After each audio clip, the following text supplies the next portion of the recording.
Nigel! Oh, Celia. Good morning, Morag.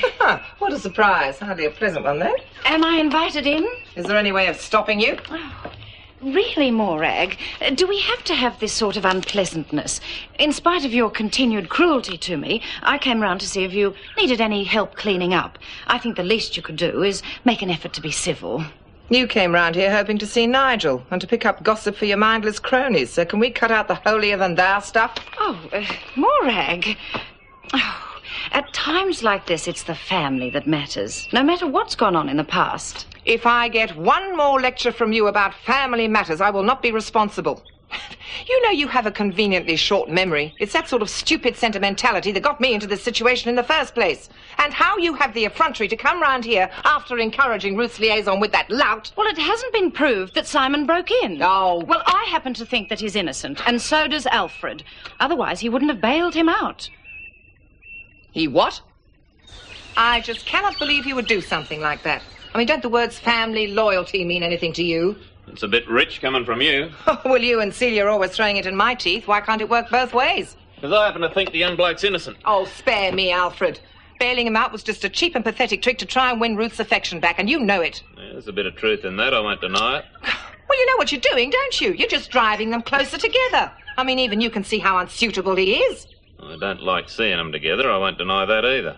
Well, I just fail to see why you're... But if it's a choice between seeing Ruthie with him or not seeing her at all, I'm just going to have to wear it. Oh, well, speak of the devil. Sorry, I didn't know you were here. Obviously. Must be quite a novel thing for you, coming through front doors, isn't it? Windows are more your style. Cut it out, sis. Well, what's the lout doing here? He's staying with us for a while. I see. Sorry, Alf. Guess I came in at the wrong time. I don't know about that, son. I'd say your timing was about spot on. I think I'm starting to get the hang of it now, sir. Funny how easy it is when someone takes the time out to explain it properly, eh? Yes, you'll find that's true of most things. Well, I'll see you both at school tomorrow, then. Right, sir. Good heavens. That is an old movie. I would have been younger than you when I first saw that. Yeah. Oh, I heard about Simon Yates being arrested. Well, in a small town like this, I suppose I could hardly fail to. Yeah, not much stays quiet around here for long. No, it doesn't. There's been a lot of talk about the similarity between what happened last night at the Bellinghams and Philip's death. I wouldn't dwell too much on it if I were you, Stephen. Look, I know you've been through a very traumatic time recently, and, well, it's easy for me to stand here doling out advice, but, well, your schoolwork has started to slip quite noticeably of late. Oh, I'm sorry, sir. I'll have to try a bit better. Well, you are a student of quite exceptional ability, and you are entering the most important phase of your school life.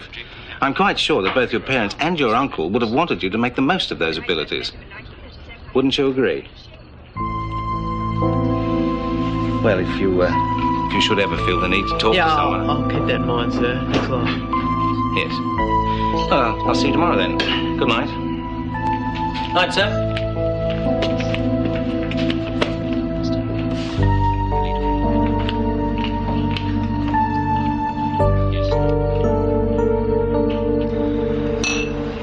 It's like in their room. No one does. There was this other guy, about the same age as me. A bit of a ratbag, I guess, but, you know, basically a nice guy. One day we were standing in the exercise yard. One of the older crims walked up to him and just started bashing into him. Simon, you've already told me this. Just forget it, okay? Oh, how can I? They just started bashing into him just like that. No reason whatsoever. He felt like bashing someone, so he did. A couple of his mates held me down so that I couldn't... It was totally unprovoked. Can we please talk about something else? He was in a coma, Ruth. Those animals turned him into a vegetable. That could have been me. I can't go back in there. I can't. Yeah, okay, thanks, Steve. No, nothing important. Yeah, bye. Steve said he left there over an hour ago. So? Well, it's a 3-minute walk. Well, so he obviously didn't come this way. Oh, well, it doesn't take you long, does it? Look, will you stop mothering him? He's a big boy. He obviously wants us to have the place to ourselves. So why don't we make the most of it, huh? No, you make the most of it.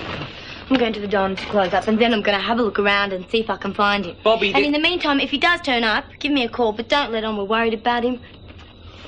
Jeez, who's worried about him?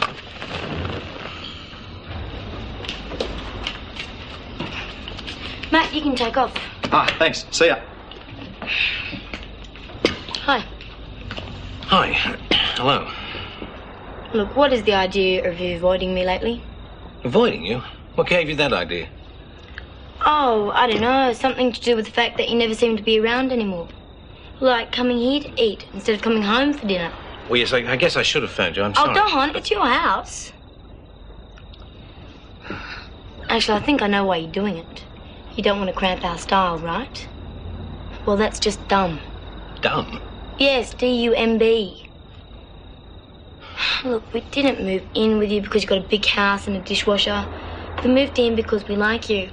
And we want to get to know you better. I know that. Why don't you cut the martyr act and come home then?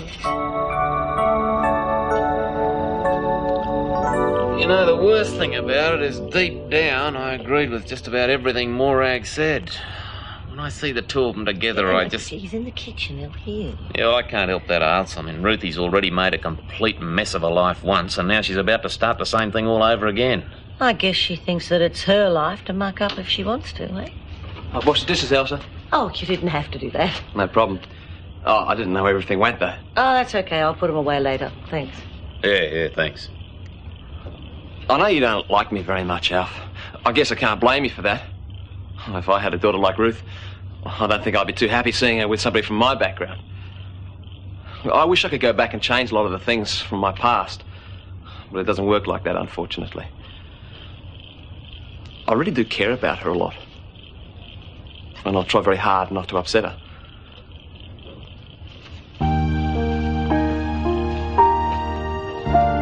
Don't say anything. I'm going to, honestly.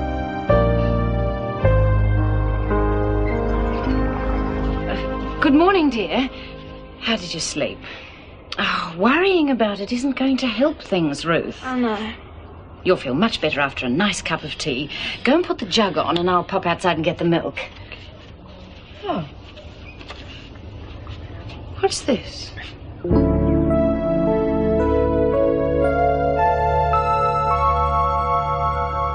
reckon I should wake him?